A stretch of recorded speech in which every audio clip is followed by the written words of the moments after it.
സംസ്ഥാനത്തെ ലഹരി വാഴ്ചയുടെ ഞെട്ടിക്കുന്ന വെളിപ്പെടുത്തലുമായി വളാഞ്ചേരി സ്വദേശിയായ യുവാവ് കൂട്ടുകാരുടെ നിർബന്ധത്തിന് വഴങ്ങി MDMA ഉപയോഗിച്ചു തുടങ്ങി. പിന്നീട് അതിനടിമയായി 1 2 വർഷം. MDMAക്ക് പണം കണ്ടെത്താൻ വിൽപ്പനക്കാരനായി എന്നും നിസാം എന്ന യുവാവ് വെളിപ്പെടുത്തുകയാണ്. തന്റെ മുഖം മറക്കേണ്ടതില്ല എന്നാണ് ഞങ്ങളുടെ റിപ്പോർട്ടറോട് നിസാം പറഞ്ഞത്. ഡോക്ടർമാർ മുതൽ ദമ്പതികൾ വരെ ലഹരിക്കടിമകളായി MDMA വാങ്ങിയിരുന്നു. ലഹരിക്ക് പണം കണ്ടെത്താൻ ക്രിമിനലുകളായി മാറിയവർ ഏറെയാണെന്നും വളാഞ്ചേരി സ്വദേശി വെളിപ്പെടുത്തുന്നു. നമ്മുടെ ഒപ്പം അഷ്കറുണ്ട്. ആദ്യം അഷ്കറിലേക്ക് നമുക്കൊന്ന് പോയതിനു ശേഷം നിസാമിലേക്ക് വരാം. അഷ്കറാണ് നിസാമിനെ കണ്ടത്, നിസാമിന് പറയാനുള്ളത് കേട്ടത്. ആദ്യം തന്നെ അഷ്കറിനോട് എനിക്കൊരു സംശയമുള്ളത്. Ashkar, good morning. ഈ നിസാമിന്റെ മുഖം കാണിക്കുന്നതിൽ നിസാമിന് ബുദ്ധിമുട്ടില്ലല്ലോ അല്ലേ?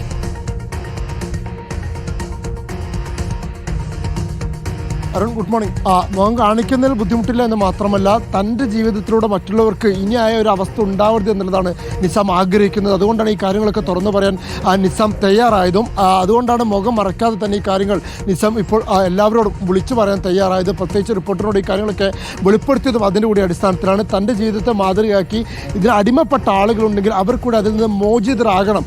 അഥവാ സ്വയം തീരുമാനത്തിലൂടെ അല്ലാതെ ഒരാൾക്ക് ഇതിൽ നിന്ന് മോചിതരാവാൻ കഴിയില്ല.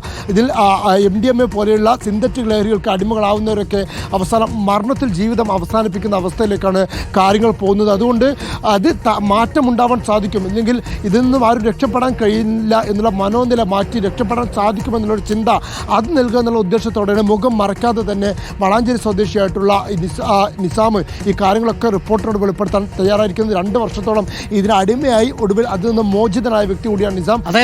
ജീവിതത്തെ മാതൃകയാക്കി അതിൽ നിന്ന് മോചിതരാകാറില്ല, മരണത്തിലെത്തുകയാണ് പതിവ്. അതല്ലേ നമ്മൾ പറയേണ്ടത് പ്രേക്ഷകരോട്? ആ 5% അതിൽ നിന്ന് അത്ഭുതകരമായി MDMAയുടെ രാസലഹരിയുടെ സ്വാധീനത്തിൽ നിന്ന് രക്ഷപ്പെട്ട നിസാമാണ് നമ്മുടെ മുന്നിലെത്തുന്നത്, അല്ലേ അഷ്കർ? തീർച്ചയായും വളരെ വിരലിലുണ്ടാവുന്ന വ്യക്തികൾ മാത്രമാണ് ഇത്തരത്തിൽ ഈ ലഹരിക്ക് അടിമയായ ശേഷം, പ്രത്യേകിച്ച് MDMA പോലുള്ള ലഹരിക്ക് അടിമയായ ശേഷം പിന്നീട് അതിൽ നിന്നും രക്ഷപ്പെടുന്നത്. കാരണം ഇതിൽ നിന്നും ഒരിക്കലും തങ്ങൾക്ക് രക്ഷയില്ല എന്നുള്ള ചിന്താഗതിക്ക് അവർ അടിമപ്പെടുന്നു. അതുകൊണ്ട് തന്നെ അത് ഉപയോഗിച്ച് അക്രമവാസനയിലേക്ക് പോയി പിന്നീട് അവസാനം അതിനെ പല ഘട്ടങ്ങളിലൂടെ കടന്നുപോയും അവസാനം മരണത്തിലേക്ക് ജീവിതം കൊണ്ട് തള്ളിയിടുന്ന അവസ്ഥയിലേക്കാണ് ഈ ലഹരിക്ക് അടിമകളൊക്കെ എത്തപ്പെടുന്നത്. അത് അങ്ങനെയല്ല. വിരലിലുണ്ടാവുന്ന ആളുകൾക്കെങ്കിലും മാറ്റം സാധ്യമാവുന്നുണ്ട്. അത് നിങ്ങൾക്കും സാധ്യമാവുമെന്നുള്ള സന്ദേശമാണ് നിസാം പറഞ്ഞു വെക്കുന്നത്. MDMAക്ക് അടിമകളായവരുണ്ടെങ്കിൽ, ഉപയോഗിച്ച് തുടങ്ങിയവരുണ്ടെങ്കിൽ നിങ്ങൾ നിസാമിനെ കേൾക്കണം. രക്ഷിതാക്കളും കുട്ടികളും നിസാമിനെ പോലെ ഒരു കാലത്ത് MDMAക്ക് അടിപ്പെട്ട് ജീവിക്കുകയും MDMA കച്ചവടം ചെയ്യുകയും പിന്നീട് അതിൽ നിന്ന് മാനസാന്തരം വന്ന് രക്ഷപ്പെടുകയും ചെയ്ത അപൂർവം ആളുകളിൽ ഒരാളാണ് നിസാം. നിസാം പറയുന്നത് നമുക്ക് കേൾക്കാം. നാടിൻ്റെ മുക്കിലും മൂലയിലുമെല്ലാം ലഹരി വ്യാപകമാവുകയാണ്. മുമ്പ് കഞ്ചാവായിരുന്നുവെങ്കിൽ ഇന്ന് യുവാക്കളുടെ മനസ്സുകളെ ഹരം പിടിപ്പിക്കുന്നത് MDMA ആണ്. അത് മെത്താഫിറ്റമിനും ആംഫിറ്റമിനും കെറ്റമിനുമായി പല ഗണങ്ങളിലായി ഉണ്ട്.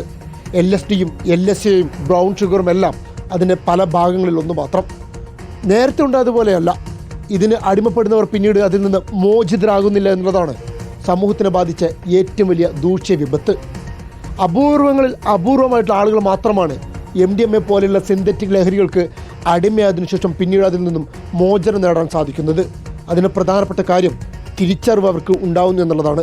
അത്തരത്തിൽ അതിൽ നിന്നും മോചിതനായ ഒരാളാണ് എൻ്റെ കൂടെയുള്ളത്. മലപ്പുറം വളാഞ്ചേരി സ്വദേശിയായിട്ടുള്ള നിസാമിൻ്റെ അനുഭവ സാക്ഷ്യങ്ങളാണ് നമ്മളിന്ന് അറിയാൻ പോകുന്നത്. എങ്ങനെയാണ് നിസാം ഇതിലേക്ക് എത്തിപ്പെട്ടതെന്നടക്കമുള്ള കാര്യങ്ങൾ നിസാം റിപ്പോർട്ടറിനോട് വെളിപ്പെടുത്തുകയാണ്. നിസാം എങ്ങനെയാണ് ഈ MDMA ഉപയോഗിക്കുന്നതിലേക്ക് എത്തിപ്പെടുന്നത്? ഞാനൊരു 22 വയസ്സ് വരെ ഞാനൊരു സിഗരറ്റ് പോലും വലിച്ചിരുന്നില്ല. ഒരു ദിവസം 2021 ലാസ്റ്റ് സെപ്റ്റംബർ മാസത്തിൽ ഞാനും എൻ്റെ ഫ്രണ്ട്സും കൂടി കോഴിക്കോട് ബീച്ച് വരെ പോയി. നാട്ടിലെ ഫ്രണ്ട്സ് തന്നെ. എനിക്ക് വണ്ടികളെ പരിപാടി എപ്പോഴും ഫ്രീ ടൈം ആയതുകൊണ്ട് ഇങ്ങനെ കറങ്ങി നടക്കണം. അന്ന് ബീച്ചിലൊരു ഞായറാഴ്ച പോയപ്പോൾ എൻ്റെ ഫ്രണ്ട്സിൻ്റെ കയ്യിൽ ഇതുണ്ടായിരുന്നു. എനിക്കറിയില്ല, MDMA സാധനം കണ്ടിട്ടില്ല അത്രയും കാലമായിട്ട്, അന്ന് കണ്ടില്ല. അങ്ങനെ ഇവരെന്നോട് പറഞ്ഞ്, സമയം ഇത് ചെറിയൊരു സാധനമാണ്, ഇതൊന്ന് ജസ്റ്റ് ഒന്ന് ഉപയോഗിച്ച് നോക്ക്, ഇത് ഉപയോഗിച്ച് കഴിഞ്ഞാൽ ഭയങ്കര ധൈര്യകാരം, ഭയങ്കര കാര്യങ്ങൾ അങ്ങനെ ഇങ്ങനെ കുറേ ക്ലാസ് എടുത്തു തന്നു. എനിക്ക് വേണ്ട എന്ന് തന്നെ ഞാൻ പറഞ്ഞുകൊണ്ടിരുന്നു. പക്ഷേ എനിക്ക് പിന്നെ ഇതിങ്ങനെ നിർബന്ധിച്ച് ഞാനത് ഉപയോഗിപ്പിച്ച് പറഞ്ഞാൽ ഞാൻ ഉപയോഗിച്ച് ടെസ്റ്റ് എന്നോട് പറഞ്ഞാൽ എന്താ, ഇത് അഡിക്ഷൻ ആവുമൊന്നുമില്ല, ഇപ്പോൾ ഉപയോഗിച്ച് ടെസ്റ്റ് ചെയ്ത് നോക്കുക, എല്ലാ കാര്യം അറിയണത് നല്ലതല്ലേ വെച്ചിട്ട് ഞാൻ ടെസ്റ്റ് ചെയ്ത്. പിന്നെ അങ്ങനെ അവിടെ നാട്ടിൽ നിന്ന് എന്നോട് പറഞ്ഞ് ഇത് നമ്മൾ തമ്മിൽ 3 ആൾ മാത്രമേ അറിയുള്ളൂ, വേറെ ആരും അറിയില്ല എന്ന് പറഞ്ഞിട്ടാണ് ഇതൊക്കെ നടന്നു. പിന്നെ നാട്ടിൽ വന്നിട്ട് ഇവരെന്നെ അത് നാട്ടിൽ ഓരോരുത്തർ ഗ്യാങ്ങിലൊക്കെ പറഞ്ഞ് പബ്ലിസിറ്റി ആവാൻ തുടങ്ങി. പിന്നെ അത് ഉപയോഗിക്കൽ പിന്നെ എനിക്കിത് അന്ന് പിന്നെ ഉപയോഗിക്കാൻ തോന്നുകയാണ്. പിന്നെ ഇത് അഡിക്ഷൻ ആവില്ല എന്ന് വെറുതെ പറയാണ്, അഡിക്ഷനായി. ആദ്യമായിട്ട് ഞാൻ വാങ്ങിച്ചത് ഞാൻ വയനാട് പോയിട്ടത് വാങ്ങി. നാട്ടിലാരും അറിയരുത് എന്നുള്ളതിൽ വയനാട്ടിൽ പോയിട്ടാണ് ഇത് വാങ്ങിക്കുന്നത്. അത് 1500 രൂപയ്ക്ക് 0.5 എന്ന് പറയും, 1500 രൂപ അങ്ങനെ കൂടി. പിന്നെ അടുത്ത് പിന്നെ 1500 3000 എടുക്കണില്ല. പൈസ റെഡിയാക്കി കഴിഞ്ഞാൽ പിന്നെ 12500, അത് കഴിഞ്ഞ് 25000, 10 ഗ്രാമൊക്കെ എടുക്കൽ തുടങ്ങി. പിന്നെ ഞങ്ങൾ അങ്ങനെ ഉപയോഗിച്ച് ഇങ്ങനെ ഇവൻ കച്ചവടം ചെയ്യും. പിന്നെ അങ്ങനെ ഇവൻ്റെ അടുത്ത് വരുന്ന കണക്ഷൻ എനിക്ക് ഐറ്റം അങ്ങനെ ഞങ്ങൾ കച്ചവടക്കാരനായി മാറുകയാണ്. ഇതിൻ്റെ ഫസ്റ്റ് ഘട്ടം എന്ന് പറയുമ്പോൾ നമുക്ക് ധൈര്യമായിരുന്നു. സെക്കൻഡ് ഘട്ടം എന്ന് പറഞ്ഞാൽ സംശയം വരിക. നമ്മൾ ഉപയോഗിച്ച് എനിക്കിത് പിന്നെ ഇല്ലാതെ എനിക്ക് കഴിയാതായി. കാരണം എനിക്കിത് ഉപയോഗിച്ച് ഇത് നമ്മളൊരു പൈസ കടം വാങ്ങിക്കണ പോലെയാണ് ഇത്. എന്ത് മൂന്നാമത്തെ ഘട്ടം എല്ലാവരും പ്രശ്നങ്ങളുണ്ടാകും. ഞാൻ ഉണ്ടാക്കിയിരുന്നതാണ്. ഞാൻ മൂന്നാമത്തെ ഘട്ടത്തിലാണ് സഞ്ചരിച്ചിരുന്നത്, അതിലെത്തിയിരുന്നു. നാലാമത്തെ ഘട്ടം എന്ന് പറഞ്ഞാൽ എല്ലാവരും പേടിച്ചിട്ട് നമ്മൾ വീട്ടുകാരെയും എല്ലാവരും നമ്മളാരും ഇപ്പോൾ പിടിക്കുമോ, നമ്മളെ കൊല്ലാൻ വരുന്നുണ്ട്. അപ്പോൾ ഇങ്ങനെ വീട്ടുകാർക്കും നാട്ടുകാർക്കും ആർക്കും പിന്നെ വേണ്ട. അങ്ങനെ ചിന്തിച്ചിട്ടാണ് ഈ ലാസ്റ്റ് എല്ലാവരും കയറെടുക്കുക അല്ലെങ്കിൽ ബ്ലേഡ് വെക്കുക അല്ലെങ്കിൽ ട്രെയിനിൻ്റെ മുന്നിൽ പോയി നിൽക്കുക, ഒരുപാട് നടക്കുന്നത്. അതങ്ങനെയാണ്. നിസാം ഇതിൻ്റെ കുറേ കാലം വിൽപ്പനക്കാരായിരുന്നല്ലോ. ആരൊക്കെയായിരുന്നു നിസാമിൻ്റെ കസ്റ്റമേഴ്സ് ആരൊക്കെയായിരുന്നു? അപ്പോൾ കസ്റ്റമർ പറഞ്ഞാൽ നമ്മളെ നാട്ടിലുള്ള വലിയ ഹോസ്പിറ്റലിലെ ഡോക്ടർമാർ വന്നിട്ടുണ്ട്, നഴ്സുമാർ വാങ്ങിയിട്ടുണ്ട്. പിന്നെ ഒരു പറയുമ്പോൾ ആങ്ങളെയും പെങ്ങളും ഒരുമിച്ച് വന്ന് വാങ്ങിച്ചിട്ടുണ്ട്. ഫസ്റ്റ് ആങ്ങളെ വന്ന്, പിന്നെ ഞാനും ഓനും ഫ്രണ്ടായി, ഓരോ കഥകളൊക്കെ പറഞ്ഞു ഓൻ്റെ പെങ്ങളും ഓനും ഒരുമിച്ച് വന്ന് വാങ്ങിച്ചിട്ടുണ്ട്. ഹസ്ബൻഡും വൈഫും ഒരുമിച്ച് ഞാൻ അവരെ വീട്ടിൽ പോയിട്ട് എൻ്റെ കയ്യിൽ ഇതുണ്ടാവില്ല, എവിടെ എനിക്ക് സ്വാഗതം. എന്നെ ഓരോരുത്തർ എൻ്റെ വീട്ടിൽ വന്നിട്ട് BMW ഫോർച്യൂണറിലൊക്കെ ഒന്ന് എടുത്തുകൊണ്ട് പോകും. എവിടെ നിന്നൊക്കെയാണ് ഇത് നിസാം വാങ്ങിയിരുന്നത്? എവിടെ നിന്നൊക്കെയാണ്? ഞാൻ ഫസ്റ്റ് ടൈം നമ്മൾ നാട്ടിൽ എന്ന് പറഞ്ഞാൽ ഞാൻ എൻ്റെ നാട്ടിൽ മലപ്പുറം വളാഞ്ചേരി ഭാഗത്തുനിന്നൊന്നും വാങ്ങിക്കില്ല. ഞാൻ കോഴിക്കോട്, എറണാകുളം, പിന്നെ അങ്ങനെ കോഴിക്കോട് എറണാകുളത്ത് നിന്നാണ് മെയിനായിട്ട് ഞാൻ വാങ്ങിച്ചത്. എനിക്കിത് ഇല്ലാതെ പറ്റില്ല. ഇത് ഉപയോഗിക്കണം. ഫസ്റ്റ് ഘടകം കഴിഞ്ഞ് രണ്ടാമത്തെ ഘടകം കഴിഞ്ഞിട്ട് എനിക്കിതിങ്ങനെ ഉപയോഗിച്ചിട്ടില്ലെങ്കിൽ എനിക്ക് എണീച്ച് നിൽക്കാൻ കഴിയില്ല. കാരണം അത്രയും ദിവസത്തെ ഉറക്കമാണ്. ഇന്നലെ ഉപയോഗിച്ചതിനെക്കാട്ടി ഇന്ന് ഡോസ് കൂട്ടി കൊടുക്കണം.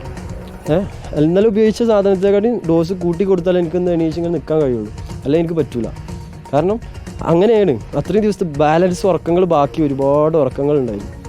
ആ ഉറക്കങ്ങൾ ഉറങ്ങി തീർക്കാൻ പറ്റില്ല. അങ്ങനെ ഡെയിലി ഉപയോഗക്കാരനായി ഞാൻ, ഡെയിലി യൂസിങ്ങുകാരനായി മാറിയാണ്. നമ്മൾ രാവിലെ നമ്മൾ മരുന്ന് കഴിക്കില്ല, ഫുഡിന് ശേഷം മരുന്ന്, അതുപോലെ രാവിലെ ഫുഡ് കഴിച്ചാൽ ഞാൻ അത് ഉപയോഗിക്കും, ഉച്ചക്ക് ഫുഡ് കഴിച്ചാൽ ഉപയോഗിക്കും. പിന്നെ ഇപ്പോഴത്തെ ഇതിൽ ഞാൻ പറയും 22 വയസ്സ് വരെ ഉപയോഗിച്ചിട്ടില്ല. ഇപ്പോഴത്തെ ഒരു വർഷമായിട്ട് ഞാൻ നിർത്തി, ഡയബറ്റീസ് സെൻറ്ററിൽ പോയിട്ട് നിർത്തും ചെയ്തു. പിന്നെ 23 വർഷമായി. ഈ 2 വർഷമാണ് ഞാനത് ഉപയോഗിച്ചിട്ടുള്ളൂ. 23 വർഷം ഇത് ഉപയോഗിക്കാതെ നടന്ന് എനിക്ക് ഇനി ഒന്ന് മുന്നോട്ട് പോയിക്കൂടെ, അങ്ങനത്തെ ഒരു തിരിച്ചറിവ് എനിക്ക് തോന്നി. അങ്ങനെ നിർത്തിയ ഇത് ഡയബറ്റീസ് സെൻറ്ററിൽ പോയിട്ടോ ഒരു ഫ്രണ്ട് ഉണ്ട് 6 പ്രാവശ്യം ഡയബറ്റീസ് സെൻറ്ററിൽ പോയി നിർത്തിയിട്ടില്ല. ഇറങ്ങിക്കഴിഞ്ഞാൽ പിന്നെ ഡയബറ്റീസ് സെൻറ്ററിൽ പോയിട്ടോ അല്ലെങ്കിൽ പോലീസുകാരോ അല്ലെങ്കിൽ വീട്ടുകാരോ നാട്ടുകാരോ പറഞ്ഞിട്ടൊന്നും കാര്യമില്ല. ഇത് അവനാൻ തിരിച്ചറിവ് പറഞ്ഞ സംഭവം ഉണ്ടെങ്കിൽ അവനാൻ ചിന്തിക്കണം. ഇത് എന്തിന്, ഇതുകൊണ്ട് എന്ത് നേടും? ഇതുകൊണ്ട് ഒരുപാട് നേടും. നാട്ടിൽ പദവിയും സ്ഥാനം കിട്ടും. എന്ത് MDMA-കാരനാണ്. അങ്ങനെ ഒരുപാട് പേരുദോഷങ്ങൾ, ബന്ധങ്ങളൊക്കെ തെറ്റും. എനിക്ക് ആ ടൈമിൽ അറിയുമ്പോൾ എൻ്റെ ലാസ്റ്റ് ഘട്ടത്തെ ടൈമിൽ ഫസ്റ്റ് ടൈമൊക്കെ എനിക്ക് പൈസ എൻ്റെ ഫ്രണ്ട്സ് ആരോട് ചോദിച്ചാലും 1,00,000 രൂപ എനിക്ക് എൻ്റെ അക്കൗണ്ട് കിട്ടുന്നത്. ലാസ്റ്റ് പോയി 1000 പോയിട്ട് 100 രൂപ ഒരു ഇട്ടില്ല. MDMA വാങ്ങാനല്ലേ എന്നുള്ള ആളായിട്ട്. അപ്പോൾ നമ്മളെന്ത് ബാക്കിയുള്ള ഉൾക്കൊണ്ടോ ഇല്ല എന്നല്ല, നമ്മളെ വീട്ടുകാർക്കും ഇതിന് വേണ്ടി ഇത്രയും കാലം ഞാൻ എൻ്റെ ഫ്രണ്ട്സിനും എനിക്കും വേണ്ടി ജീവിച്ചു. അപ്പോൾ ഇനി ഇവിടുന്ന് എനിക്കും എൻ്റെ വീടിനും നാടിനും വേണ്ടി ജീവിക്കാൻ പോകും. അപ്പോൾ ഇതൊക്കെ നിർത്തിയിട്ട് നാട്ടിൽ ഞാൻ അങ്ങനെ നാട്ടിലൊക്കെ ഇപ്പോൾ എല്ലാവരും മനസ്സിലാക്കി എടുത്ത് തന്നെ. ഇപ്പോൾ നാട്ടിലൊക്കെ എല്ലാവർക്കും അറിയാം ഞാൻ അതൊക്കെ നിർത്തി നല്ല കുട്ടിയായി. ഞാൻ അങ്ങനെ തന്നെ പോകണമെന്നാണ് എനിക്ക് ആഗ്രഹം. അഷ്കർ അലി നമുക്കൊപ്പം ചേരുന്നു. അഷ്കർ അലി, ഇത് ഏകദേശം 10-20 മിനിറ്റോളമുള്ള ദൈർഘ്യത്തിലുള്ളൊരു അഭിമുഖമാണ്. ഇതിൻ്റെ പൂർണ്ണരൂപം റിപ്പോർട്ടർ TVയുടെ ഡിജിറ്റലിൽ ഞങ്ങളുടൻ പബ്ലിഷ് ചെയ്യുന്നതാണ്, പ്രേക്ഷകർക്കത് കാണാവുന്നതുമാണ്. അഷ്കർ, ഈ നിസാം പറയുന്നതിൽ നിന്ന് ഞെട്ടിക്കുന്ന 3-4 കാര്യങ്ങളുണ്ട്. 22 വയസ്സുവരെ ഒരു തരത്തിലുള്ള ദുശീലവും ഇല്ലാതിരുന്ന, ഒരു തരത്തിലുള്ള ലഹരിയും ഉപയോഗിക്കാതിരുന്ന നിസാമാണ് പിന്നീട് MDMA കൂട്ടുകാരുടെ നിർബന്ധത്തിന് വഴി ഒന്ന് ഉപയോഗിച്ചു തുടങ്ങുന്നത്.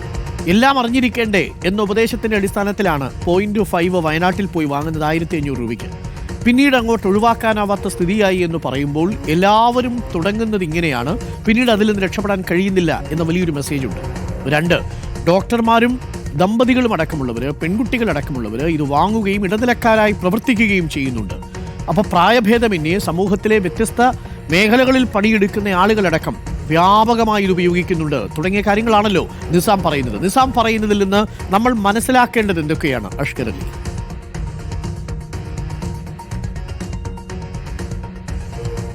അരുൺ, ഘട്ടം ഘട്ടമായി പറഞ്ഞു വരികയാണെങ്കിൽ ഇത് തുടങ്ങുന്നത് എവിടെയെന്നുള്ളതാണ് ആദ്യത്തെ ചോദ്യം. അതിന് പ്രധാനപ്പെട്ട ഉത്തരമായി നിസാം പറയുന്നത് നിങ്ങളുടെ കൂട്ടുകെട്ടുകളാണ് എന്നുള്ളതാണ്.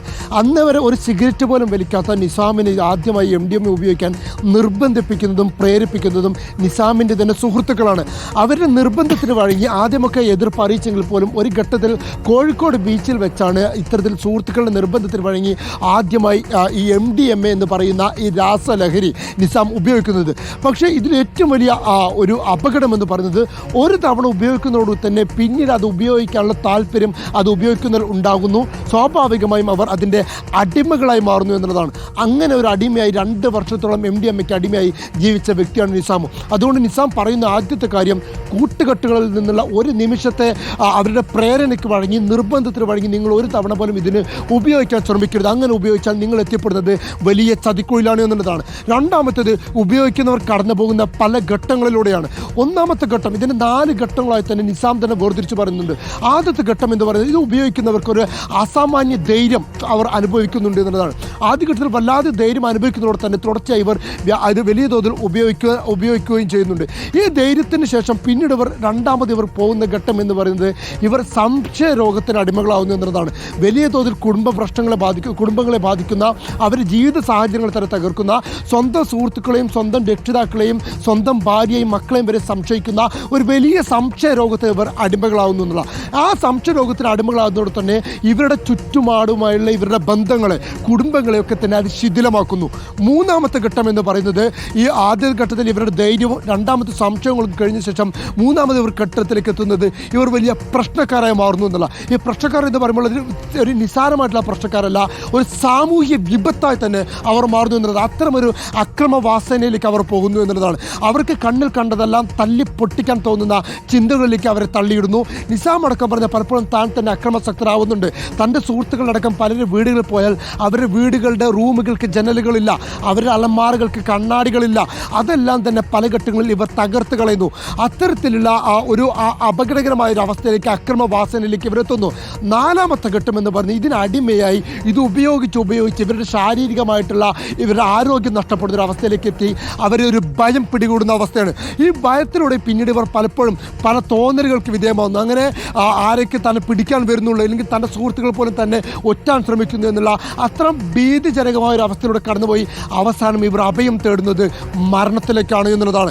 മരണമല്ലാതെ തനിക്കിനി ഒരു രക്ഷയില്ല, തനിക്കൊരു മോചനമില്ല എന്നുള്ള ചിന്താഗതിയിലേക്ക് എത്തി പലരും ഇത്തരത്തിൽ മരണത്തിൽ ഇവരുടെ ജീവിതം ഒടുക്കുന്നു. അതൊരു കഷ്ടം ബ്ലേഡ് കൊണ്ടോ ഇല്ലെങ്കിൽ ട്രെയിനിന് മുമ്പിൽ ചാടിയോ വാഹനങ്ങൾ കൊണ്ടുപോയി പലയിടങ്ങളിൽ കൊണ്ടുപോയി ഇടിപ്പിച്ചുമൊക്കെ തന്നെ ഇവരുടെ തന്നെ പല സുഹൃത്തുക്കളും മരണത്തിലേക്ക് മനോനില തെറ്റി അഭയം തേടുന്ന ഗതികേടിലേക്ക് പോകുന്നു എന്നുള്ളതാണ്. ഒരു MDMA ഉപയോഗിക്കുന്ന ആളുകൾ കടന്നു പോകുന്ന അവസ്ഥാന്തരങ്ങളാണത്. ഇതിന് തന്നെ ഇവരുടെ ഭാഷയിൽ പറയുന്ന പല പ്രയോഗങ്ങളുമുണ്ട്. വിചിത്ര നാമങ്ങളുടെ ഒരു ലോകം കൂടിയാണ് ഈ MDMAയുടെ ലോകം എന്ന് പറയുന്നത്. ഈ MDMAയ്ക്ക് തന്നെ ഇവർ പറയുന്ന പേരുകൾ കല്ലെന്ന് പറയുന്നവരുണ്ട്, മെത്ത് എന്ന് പറയുന്നവരുണ്ട്, എന്ന് പറയുന്നവരുണ്ട്, പവർ എന്നും പവരേഷ് എന്നും അങ്ങനെ പല പ്രയോഗങ്ങൾ അറിയപ്പെടുന്നതുണ്ട്. ഇവരുടെ അവസ്ഥകൾക്ക് പോലും ഇവർ പറയുന്ന പേരുകളുണ്ട്. ഡാർക്ക് അടിക്കുക, നെഗ് അടിക്കുക, ആഫ്റ്റർ അടിക്കുക എന്നുൾപ്പെടെയുള്ള പല പ്രയോഗങ്ങൾ. അഥവാ ഒരു ഘട്ടത്തിൽ ഇത് ഉപയോഗിച്ച് ബോധമില്ലാതാകുന്ന ഒരവസ്ഥ, അത് നെഗറ്റീവ് അടിക്കുക എന്നുള്ളതിന് ചുരുക്കി പറയുകയാണ് നെഗ് അടിക്കുക എന്നുള്ളത്. പിന്നെ അതിന് ആദ്യ ഘട്ടത്തിൽ അത് ഡാർക്ക് അടിക്കുകയാണെങ്കിൽ പിന്നീട് അത് ഇറങ്ങി ഓടുന്ന അവസ്ഥ, ലഹരി ഉപയോഗിച്ച് MDMAയ്ക്ക് അടിമയായി അത് ഉപയോഗിച്ച് ഒരു ഘട്ടത്തിൽ നിയന്ത്രണം വിട്ട് റോഡിലൂടെ ഇറങ്ങി ഓടുന്ന അവസ്ഥ, വാഹനം കൊണ്ടുപോയി ഇടിപ്പിക്കുന്ന അവസ്ഥ, അത്തരം അവസ്ഥയിലേക്കാണ് ഈ നെഗ് അടിച്ചെലുത്തുന്നത്. എന്നാൽ ആഫ്റ്റർ അടിക്കുക എന്ന് പറയുമ്പോൾ സ്വബോധം നഷ്ടപ്പെട്ട് ലഹരിയുടെ ഒരു ആദ്യത്തെ ഘട്ടത്തിൽ ആവേശം തീർന്ന് പിന്നീട് അത് സ്വബോധം നഷ്ടപ്പെട്ടു ഒരു മയക്കത്തിലേക്ക് പോകുന്ന ഒരു അവസ്ഥയാണ് ഈ ആഫ്റ്റർ അടിക്കുക. അങ്ങനെ പല അവസ്ഥാന്തരങ്ങളിലൂടെ ഇവർ കടന്നു പോവുകയാണ്. പിന്നീടാണ് ഇവർക്ക് ആദ്യഘട്ടത്തിൽ സുഹൃത്തുക്കളുടെ നിർബന്ധത്തിന് വഴങ്ങിയാണ് ലഹരി ഉപയോഗിക്കാൻ ഇവർ തുടങ്ങുന്നതെങ്കിൽ പോലും പിന്നീട് ഇത് കിട്ടാൻ സുഹൃത്തുക്കളിൽ നിന്ന് ഒരിക്കലും ഇത് സൗജന്യമായി കിട്ടാത്ത അവസ്ഥയിലേക്ക് ഇവർ പോകും. കാരണം 600-1000 രൂപയ്ക്കാണ് ബംഗളൂരുവിലൊക്കെ ഇത് വിൽക്കുന്നതെങ്കിൽ ഇവിടെ കേരളത്തിൽ ഇത് വിൽക്കുന്നത് 1500-നും 2000-നും 3000-നും ഒക്കെയാണ്. ഒരു ഗ്രാമിൻ്റെ വിലയാണ് 3000 എന്ന് പറയുന്നത്. അത് ഇവർക്ക് ഒരു പക്ഷേ ഒരു ദിവസത്തിന് പോലും തികയാത്ത അവസ്ഥയിലേക്ക് എത്തുന്നു. അപ്പോൾ ഇതിന് പണം കണ്ടെത്തുക എന്നുള്ള ആവശ്യം ഇവർക്ക് എത്തുന്നു. ഈ പണം കണ്ടെത്താൻ വേണ്ടി ഈ MDMA ഇവരെ ക്രിമിനലുകളാക്കി മാറ്റുന്നു എന്നുള്ളതാണ് അതിൽ ഏറ്റവും വലിയ അപകടം. ഈ പണം കണ്ടെത്താൻ വേണ്ടി എന്തും ചെയ്യുക എന്നുള്ള രീതിയിലേക്ക് ഇവർ പോകുന്നു. ഇവരുടെ തന്നെ സുഹൃത്തുക്കളായിട്ടുള്ള നിസാമിൻ്റെ അടക്കം സുഹൃത്തുക്കളായിട്ടുള്ള അല്ലെങ്കിൽ ഇത്തരത്തിൽ MDMA ഉപയോഗിക്കുന്ന പലരും ഇപ്പോൾ ചെയ്യുന്നത് മോഷണവും അതുപോലെ തന്നെ പോക്കറ്റ് അടിയും ഉൾപ്പെടെയുള്ള കുറ്റകൃത്യങ്ങളാണ്. അതിനുവേണ്ടി ആരെ ഭീഷണിപ്പെടുത്തി പണം തട്ടാനും ഇവർ തയ്യാറാണ്. പലരും ഇപ്പോൾ ചെയ്യുന്ന പ്രധാനപ്പെട്ട ഹോബി എന്ന് പറയുന്നത് നിർത്തിയിട്ട വാഹനങ്ങളുടെ ബാറ്ററി അടക്കം ഊരിക്കൊണ്ട് കൊണ്ടുപോയി വിൽപ്പന നടത്തിയിട്ട് പോലും പണം കണ്ടെത്തുന്ന ആളുകളുണ്ട്. പലരിൽ നിന്ന് വാഹനങ്ങൾ വാങ്ങി അത് മറിച്ച് വിറ്റും പണയം വെച്ചും പണം കണ്ടെത്തുന്ന ആളുകളുണ്ട്. അങ്ങനെ ഏത് വിധേനയും ഈ ലഹരി ഉപയോഗിക്കാൻ പണം കണ്ടെത്തുക എന്നുള്ള ഒരു മനോനിലയിലേക്ക് എത്തുന്നു. അതിനെ വീട്ടുകാരെ ആക്രമിച്ചിട്ടാണെങ്കിലും അതിന് പണം കണ്ടെത്തുക എന്നുള്ള അവസ്ഥയിലേക്ക് അവർ എത്തുന്നു. അപ്പോൾ അതിനുവേണ്ടി കുറ്റകൃത്യങ്ങളിൽ ഏർപ്പെടുന്ന അവസ്ഥയിലേക്ക് പോകുന്നു. അങ്ങനെയാണ് ഇവർ വിൽപ്പനക്കാരായി മാറുന്നത്. പലപ്പോഴും ഇതിൽ വിൽപ്പന നടത്തുന്ന ആളുകൾ പലരും ലക്ഷ്യം വെക്കുന്നത് ഇതിൽ വിൽപ്പന നടത്തുന്നതിനുള്ള പണം സമ്പാദിച്ച് തങ്ങൾക്ക് ഉപയോഗിക്കാനുള്ള MDMA കൂടി കരസ്ഥമാക്കുക എന്നുള്ളതാണ്. അതിനുവേണ്ടിയാണ് ആദ്യഘട്ടത്തിൽ ഇവർ ചില്ലറ വിൽപ്പനക്കാരാവുന്നത്. എന്നാൽ ഇതിൽ ഏറ്റവും ഞെട്ടിപ്പിക്കുന്ന കാര്യം ഈ നിസാം തന്നെ വെളിപ്പെടുത്തുന്നത് ഈ വിൽപ്പനക്കാരിലും ഉപയോഗിക്കുന്നവരും വലിയ അളവിൽ പെൺകുട്ടികളുണ്ട് എന്നതാണ്. പെൺകുട്ടികൾ ഗ്രൂപ്പുകളായി ചേർന്ന് തന്നെ ഇത്തരത്തിൽ ലഹരി ഉപയോഗിക്കുകയും ഇതിൻ്റെ ഇടനിലക്കാരായി വിൽപ്പനക്കാരായി സജീവമായി നിൽക്കുന്നു എന്നുള്ളതാണ്. നിസാം തന്നെ ആദ്യഘട്ടത്തിൽ നാട്ടിൽ നിന്ന് സുഹൃത്തുക്കൾ വഴി ഉപയോഗിച്ച നിസാം പിന്നീട് ഒരിക്കലും നാട്ടിൽ നിന്നും ഇത് വാങ്ങുന്നില്ല. ഏറ്റവും കൂടുതൽ നിസാം ഈ MDMA വാങ്ങുന്നത് കോഴിക്കോട് നിന്നും വയനാട്ടിൽ നിന്നുമാണ്. വലിയ അളവിൽ ക്വാണ്ടിറ്റി ആവശ്യമായി വന്നപ്പോൾ ബംഗളൂരുവിൽ പോയിട്ടാണ് പിന്നീട് ഏറ്റവും വലിയ അളവിൽ നിസാം ലഹരി വാങ്ങുന്നത്, അഥവാ ഈ MDMA വാങ്ങുന്നത്. അഥവാ അതില്ലാതെ കഴിയാത്തൊരവസ്ഥയിലേക്ക് ഇതിൽ ഏറ്റവും വലിയ പ്രത്യേകതയായി ഇല്ലെങ്കിൽ ഒരു അപകടമായി നിസാം തന്നെ ചൂണ്ടിക്കാണിക്കുക. ഇന്ന് ഞാൻ ഉപയോഗിക്കുന്നത് 0.5 ആണെങ്കിൽ നാളെ എനിക്ക് അതിനേക്കാൾ കൂടിയ അളവിൽ വേണം, 1 ഗ്രാം വേണം, മറ്റന്നാളാവുമ്പോൾ അതിനേക്കാൾ കൂടിയ അളവിൽ വേണം. ഓരോ ദിവസവും ഇതിൻ്റെ അളവ് കൂട്ടിക്കൊണ്ടിരുന്നാൽ മാത്രമേ തനിക്ക് അതിൻ്റെ മത്ത് അതിൻ്റെ യഥാർത്ഥ അവസ്ഥയിൽ അനുഭവിക്കാനാവുന്നത് എന്നുള്ള ഒരു അപകടമുണ്ട്. അതുകൊണ്ട് തന്നെ കൂടുതൽ മാരകമായ അളവിലേക്ക് ലഹരി ഉപയോഗിക്കാൻ ഈ ലഹരിക്ക് അടിമകളായ ആളുകൾ നിർബന്ധിതരാകുന്നു. അത്തരമൊരു അപകടപരമായ അവസ്ഥയിലേക്കും അവർ പോകുന്നുണ്ട്. ഇതിൻ്റെ കസ്റ്റമേഴ്സ് എന്ന് പറയുന്നവർ പോലും നമ്മൾ ചിന്തിക്കാൻ പോലും കഴിയാത്ത ആളുകളാണ് ഇതിൻ്റെ കസ്റ്റമേഴ്സ് എന്ന് പറയുന്നത്. ഒന്ന്, ഇപ്പോൾ മലപ്പുറം ജില്ലയിൽ തന്നെയുള്ള പല പ്രമുഖ ആശുപത്രികളിലെയും പ്രമുഖരായ ഡോക്ടർമാർ പോലും തൻ്റെ കസ്റ്റമേഴ്സ് ആയിരുന്നു എന്നാണ് നിസാം വെളിപ്പെടുത്തുന്നത്. അവിടുത്തെ നേഴ്സുമാർ മുതൽ അമ്മ അഥവാ 2 കുട്ടികളുടെ അമ്മയായിരുന്ന വനിത ഉൾപ്പെടെ തൻ്റെ കസ്റ്റമേഴ്സ് ആയിരുന്നു. ഭാര്യയും ഭർത്താവും അടക്കം ഒന്നിച്ച് വന്ന് തന്നിൽ നിന്നും MDMA വാങ്ങി അവർ ഒരുമിച്ച് ഉപയോഗിക്കുന്നതിന്, അവരെ വീട്ടിലെ അതിഥിയായി ഞാൻ മാറുന്നതിന് എൻ്റെ MDMA വിൽപ്പന മാറി എന്നുള്ളതാണ് നിസാമിൻ്റെ വെളിപ്പെടുത്തൽ. അതിനപ്പുറത്തേക്ക് ഒരു അച്ഛനും മകനും ഒരു വീട്ടിൽ നിന്ന് തന്നെ വന്ന് അവർ പരസ്പരം അറിയുന്നില്ലെങ്കിൽ പോലും അവർ ഒരു വീട്ടിൽ നിന്ന് വന്ന് നിസാമിൻ്റെ പക്കൽ നിന്നും MDMA വാങ്ങുന്ന അവസ്ഥയുണ്ടായി. സഹോദരനും സഹോദരിയും ഒരുമിച്ച് ഒരു ഇരുചക്ര വാഹനത്തിലെത്തി നിസാമിൻ്റെ അടുക്കൽ നിന്ന് MDMA വാങ്ങുന്ന അവസ്ഥയുണ്ട്. അത്തരത്തിൽ നമ്മളെപ്പോലും അത്ഭുതപ്പെടുത്തുന്ന ഞെട്ടിക്കുന്ന വെളിപ്പെടുത്തലുകളാണ് നിസാം നടത്തുന്നത്. അരുൺ, അഷ്കർ, വലിയ വെളിപ്പെടുത്തലുകളാണ്. പ്രേക്ഷകർ അറിഞ്ഞിരിക്കേണ്ട, രക്ഷിതാക്കൾ അറിഞ്ഞിരിക്കേണ്ട, പൊതുസമൂഹം അറിഞ്ഞിരിക്കേണ്ട വെളിപ്പെടുത്തലുകളാണ്. അതിലേറ്റവും പ്രധാനപ്പെട്ടത് അഷ്കർ പറഞ്ഞതുപോലെ ഇതിൻ്റെ അവസ്ഥകളാണ്. എത്ര മാരകമായ അവസ്ഥയാണ് എന്നുള്ളതാണ് അഷ്കർ നിസാമിൽ നിന്ന് വായിച്ചെടുത്തത്. നോക്കൂ, ആദ്യം ഒരു വല്ലാത്ത ധൈര്യം കിട്ടും MDMA ഒക്കെ ഉപയോഗിക്കുന്ന ആളുകൾക്ക്. ആ ധൈര്യം കാരണം പല സാഹസിക പ്രവൃത്തികളും ചെയ്യാനുള്ളൊരു ആവേശമുണ്ടാവും. വളരെ പെട്ടെന്ന് ആ ധൈര്യം സംശയത്തിലേക്ക് വഴിമാറും. ചുറ്റുപാടുമുള്ളവരെ പതുക്കെ സംശയിച്ചു തുടങ്ങിക്കഴിഞ്ഞാൽ മൂന്നാമത്തതൊരു വിഡ്രോവൽ സിംറ്റം പോലെ തിരുവുന്ന അവസ്ഥയിലേക്ക് എത്തും. ആ അവസ്ഥ കുറച്ചുകൂടി അപകടകരമായ അവസ്ഥയാണ്. എല്ലാത്തിനെയും ഭയന്നു തുടങ്ങുന്ന അവസ്ഥയുണ്ടാവും. ആരോ തന്നെ എപ്പോഴും നിരീക്ഷിക്കുന്നു, ഇപ്പോൾ തന്നെ പിടികൂടും, തൻ്റെ ജീവിതം തകർന്നുപോയി. ഏറ്റവും ഒടുവിൽ നിരാശയുടെ ഡിപ്രഷൻ്റെ അവസ്ഥയിലേക്ക് പോവുകയും മരണത്തിൽ അഭയം പ്രാപിക്കുകയും ചെയ്യും. പ്രിയപ്പെട്ട പ്രേക്ഷകരെ, MDMA ഉപയോഗിച്ചു തുടങ്ങിയാൽ അതിൽ നിന്ന് രക്ഷപ്പെടാനുള്ള സാധ്യത 10% താഴെ മാത്രമാണ്. നിലവിലുള്ള കണക്കുകൾ പ്രകാരം അങ്ങനെയാണെന്ന് നമ്മളോട് പറയുന്നത്. ഉപയോഗിച്ച നിസാം തന്നെ പറയുന്നു, പലതവണ ഡി അഡിക്ഷൻ സെന്ററിൽ പോയിട്ടും നമ്മുടെ ആഷിഖിനെയൊക്കെ പോലെ തിരികെ വീണ്ടും ഇതുപയോഗിച്ചു തുടങ്ങുന്ന അവസ്ഥയിലേക്ക് എത്തുന്നു. മാനസിക വിഭ്രാന്തിയിലേക്ക് പോകുന്ന അവസ്ഥയുണ്ടാവുന്നു. നരകതുല്യമായി തീരുന്നു. മുന്നിൽ നിൽക്കുന്നത് അമ്മയാണോ, സഹോദരിയാണോ, ഭാര്യയാണോ എന്ന് തിരിച്ചറിയാനാവാത്ത അവസ്ഥയിലേക്കെത്തും. അവരെ സംശയിച്ചു തുടങ്ങുന്ന അവസ്ഥയിലേക്കെത്തും. പിന്നീടെല്ലാം കലിയായി അവരോട് ദേഷ്യം പ്രകടിപ്പിച്ച് വയലൻസിലേക്ക് പോകുന്ന ഘട്ടമുണ്ടാവും. MDMA ഉപയോഗിക്കുന്ന പലരുടെയും വീടുകളിൽ ആ വയലൻസ് അവർ പ്രകടിപ്പിച്ചു തുടങ്ങുന്നതിൻ്റെ 4ാം ഘട്ടത്തിലാണ്. അങ്ങനെ ആ ജീവിതം നരകപൂർണ്ണമായി തീരും. ഡോക്ടർമാരും നഴ്സുമാരും സമൂഹത്തിലെ പല ഉന്നത മേഖലകളിലുള്ളവരും ഈ MDMAയുടെ അഡിക്റ്റായി തൻ്റെ പക്കൽ വന്ന് ക്ലയൻസായി മാറിയിട്ടുണ്ട്. ദമ്പതികൾ വന്നിട്ടുണ്ട്, അച്ഛനും മകനും വന്നിട്ടുണ്ട്, സഹോദരനും സഹോദരിയും വന്നിട്ടുണ്ട് എന്നാണ് പറയുന്നത്. എത്രമേൽ വലിയ വിപത്തായി മാറിക്കഴിഞ്ഞിരിക്കുന്നു എന്നുള്ളത് ഒരിക്കൽ കൂടി അടിവരയിടുന്നതാണ് നിസാമുമായി അഷ്കറിൽ നടത്തിയ അഭിമുഖം. അഭിമുഖത്തിൻ്റെ പൂർണ്ണരൂപം റിപ്പോർട്ടറിൻ്റെ ഡിജിറ്റലിൽ പ്രേക്ഷകർക്ക് കാണാം. അല്പസമയത്തിനുള്ളിൽ അത് പൂർണ്ണമായിട്ട് നമ്മൾ അപ്ലോഡ് ചെയ്യും. ഈ വഴികൾ നിങ്ങൾ മനസ്സിലാക്കണം. അത്ര എളുപ്പമല്ല കാര്യങ്ങൾ. കഞ്ചാവ്, മയക്കുമരുന്ന് എന്നൊക്കെ പറഞ്ഞ് നമ്മൾക്ക് നിസ്സാരവൽക്കരിക്കാൻ കഴിയില്ല. നമ്മുടെ കുഞ്ഞുങ്ങൾ ഇതിൽ പെട്ടുപോകുന്നുണ്ട്. വളരെയധികം വ്യാപകമായ രീതിയിൽ സ്കൂളുകൾ കേന്ദ്രീകരിച്ചും കോളേജുകൾ കേന്ദ്രീകരിച്ചും വിപണന സംഘങ്ങളുമുണ്ട്. സുഹൃത്തുക്കളായിട്ടാണ് തുടങ്ങുക. പിന്നീട് ഇതുപയോഗിക്കാൻ വേണ്ടി പണം കണ്ടെത്താൻ വേണ്ടി ഇടനിലക്കാരനായി, പെഡലറായിട്ട് മാറും. അങ്ങനെ ഇടനിലക്കാരനായി മാറിയ നിസാമിനെയാണ് നമ്മൾ പറയുന്നത്. ഒരേ സമയം ഇരയായി തീരുകയും പിന്നീട് അതേസമയം തന്നെ വിപണനക്കാരനായി അതിൻ്റെ കച്ചവടക്കാരനായി തീരുകയും ചെയ്തയാളാണ് നിസാം. രണ്ടിൽ നിന്നും മോചനം നേടി നിസാം തുറന്നു പറയാൻ ഇറങ്ങിയത് ഈ സമൂഹത്തിന്റെ പോക്ക് കണ്ടുകൊണ്ടുകൂടിയാണ്. എക്സൈസ് വകുപ്പിന്റെ കൂടി സഹായത്തിലാണ് നമ്മൾ ഈ ക്യാമ്പയിൻ പ്രേക്ഷകരിലേക്ക് എത്തിക്കുന്നത്. തീർച്ചയായും കൂടുതൽ ആഴമേറിയ റിപ്പോർട്ടുകളിൽ പ്രേക്ഷകർക്ക് പ്രതീക്ഷിക്കാം. റിപ്പോർട്ട് തുറന്ന യുദ്ധം തന്നെ പ്രിയപ്പെട്ട പ്രേക്ഷകർക്കൊപ്പം ഈ മയക്കുമരുന്ന് മാഫിയയ്ക്കെതിരെ പ്രഖ്യാപിക്കുകയാണ്. നമ്മുടെ കുഞ്ഞുങ്ങളെ അവരുടെ ബോധം നശിപ്പിക്കുന്ന, അവരുടെ ജീവിതത്തെ നരകപൂർണ്ണമാക്കി തീർക്കുന്ന, ഓരോ കുടുംബങ്ങളിലും വിലാപങ്ങൾ ഉയർത്തുന്ന ഈ നരക മരുന്ന് വ്യാപാരത്തിന് നമുക്ക് അന്ത്യം കുറിച്ചേ മതിയാവൂ. പ്രിയപ്പെട്ട പ്രേക്ഷകർ കാതോർക്കുക. ഇനിയും ഉണ്ടാവും ഇത്തരത്തിലുള്ള റിപ്പോർട്ടുകൾ. തുടർച്ചയായി നമ്മൾ പ്രേക്ഷകരിലേക്ക് എത്തിക്കും. ഇത് ഭയപ്പെടുത്താനാണോ എന്ന് ചോദിച്ചാൽ ഭാഗികമായാണ് സാർ. കാരണം ഭയപ്പെടേണ്ട ഒരു സാഹചര്യമുണ്ട് നമ്മുടെ മുന്നിൽ. അത്രയും ഗുരുതരമാണ് അവസ്ഥ എന്നുള്ളത് കൊണ്ടാണ് നമ്മൾ എത്രമേൽ സമയം ചെലവഴിച്ച് ഈ വാർത്ത പ്രേക്ഷകരിലേക്ക് എത്തിക്കുന്നത്.